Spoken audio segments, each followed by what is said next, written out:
최고라는 말 참 듣기 좋죠. 그런데 타고난 것으로는 안 되나 봐요. 명품 브랜드도 자연만으로는 안 되는 거죠.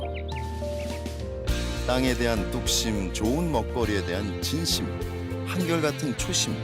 그래서 명품, 안성이 만든 안성맞춤입니다. 안녕하십니까. 국민행복시대 독자중심 언론 YBC 뉴스입니다. 경기도는 지난해부터 성장 가능성이 있는 환경기업들을 우수 환경기업으로 지정해 지원하고 있는데요. 중소환경기업들이 국내외에서 경쟁력을 높이는 데 큰 도움을 주고 있습니다. 작년 11월 성장 가능성을 인정받아 경기도 우수 환경기업으로 선정된 안성에 위치한 환경기업은 생산 공정에서 발생하는 폐기물을 재활용해 반도체나 디스플레이에 사용되는 높은 순도의 유기용제를 만들어냅니다. 90억 원이었던 연매출은 1년 사이 2배 이상 증가했고 중국 서안과 소주에도 공장을 증설하는 등 해외 시장 진출도 활발히 진행 중입니다. 경기도는 올해 우수 환경기업을 추가로 선정해 지원에 나섭니다. 수질과 대기, 폐기물 등 환경산업 각 분야의 잠재력을 가진 9개 업체가 새로 선정됐습니다. 선정된 기업은 앞으로 3년간 사업비 지원과 함께 국내외 다양한 전시, 박람회에 참여할 수 있는 기회가 제공돼 수출 확대 기반을 마련할 수 있습니다. 경기도는 2017년까지 매년 10개의 우수 환경기업을 선정해 도내 환경산업 경쟁력을 강화시킬 방침입니다.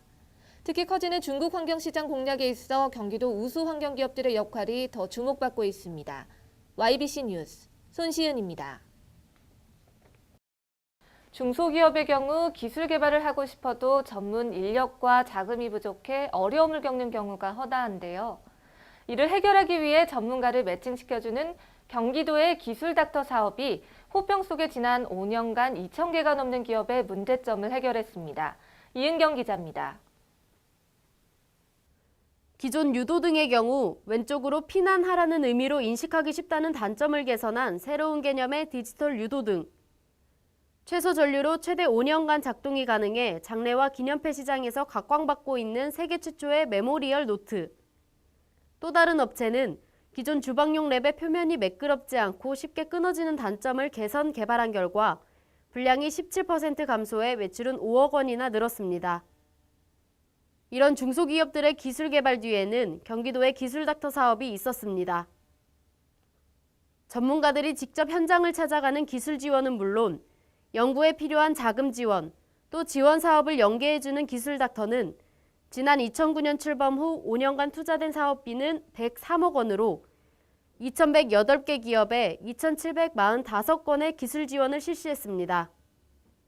관계자는 이 사업을 보다 확대해서 기존 중소기업뿐만 아니라 1인 창조기업, 여성기업, 사회적 기업 같은 곳까지 확대해 보다 내실 있게 사업을 추진할 계획이라고 전했습니다. YBC 뉴스 이은경입니다. 2014년 12월 원래조례가 지난 3일 남부문예회관에서 개최됐습니다. 보도에 이은경 기자입니다. 공재광시장, 서광호 부시장을 비롯한 과소직원 600여 명이 참석한 가운데 사전 행사로 노래 공연, 공무원 윤리 헌장 낭독과 시상 이후 공무원 연금개혁 설명회가 이어졌습니다. 공재광 평택시장은 동절기의 취약계층과 복지 사각지대에 놓인 이웃들을 비롯한 시정 방향에 대한 설명을 했으며 직원들에게 격려와 감사의 인사를 전했습니다. YBC 뉴스 이은경입니다. 안성시는 지난달 19일 13개의 읍면에 결성된 기업인협의회가 연합회를 결성해 발대식을 가졌습니다. 이은경 기자입니다. 이 자리에는 읍면 기업인협의회 회장 및 회원 200여 명이 참석했으며 기업 간 상호 정보를 교환하는 기회가 됐습니다. 기업인 연합회 발대식을 통해 안성시 관내 기업들이 한 걸음 더 도약하는 계기가 됐습니다. YBC 뉴스 이은경입니다. 민관이 협력하고 다양한 나눔과 자원봉사를 통해 맞춤형 사회복지 서비스 제공을 목표로 하는 복지 3.0 시대.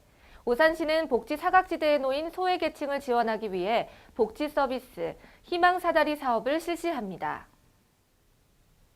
희망사다리 사업은 현행법으로 지원이 어려운 최저생계비 200% 이하 복지 사각지대 계층이 사망이나 질병 등 위기 상황에 처했을 때 생계, 의료, 주거, 교육 지원 등 위기 극복에 필요한 비용이나 현물을 지원하는 복지 서비스입니다. 지난달 25일 개최된 발대식은 민관이 협력 체계를 구축해 어려운 저소득 소외 이웃들에게 최후의 복지 안전망을 제공하는 데 뜻을 같이 하려는 관계자와 시민 200여 명이 참여해 상황리에 열렸습니다. 사회복지법인 오산시 사회복지협의회에서 수행하고 있는 희망사다리 사업은 현재 대상자와 후원자를 모집 중이며 다음 달부터 본격적인 복지 서비스를 시행하게 됩니다. 절실한 도움이 필요한 우리 주변 소외계층들에게 희망의 날개를 달아줄 수 있는 희망사다리 사업, 그 착한 기부에 동행해보시는 건 어떨까요? YBC 뉴스 손시은입니다. 이재명 성남시장은 소셜 네트워크 서비스를 통해 성남FC가 올해 프로축구 K리그 클래식 부대에서 오심의 피해를 봤다고 주장해 논란을 일으켰습니다. 2일 오전 경기 성남시청 율동관에서 기자회견을 열고 판전 성역과 연맹에 대한 전면전을 선언했습니다. 이재명 구단주는 지난달 28일 자신의 페이스북을 통해 FA컵에서 우승한 성남이 K리그 클래식에서 오심과 편파 판정으로 강등 위기에 처했다며 내년 시즌 강등될 경우 아시아 축구연맹 챔피언스리그 출전도 포기할 수 있다고 썼습니다. 그러면서 지난 8월 17일 부산전과 10월 26일 울산 현대전이 오심으로 피해를 본 사례라며 빼겁고 힘없는 성남 시민구단이 당한 서름과 억울함을 호소했습니다.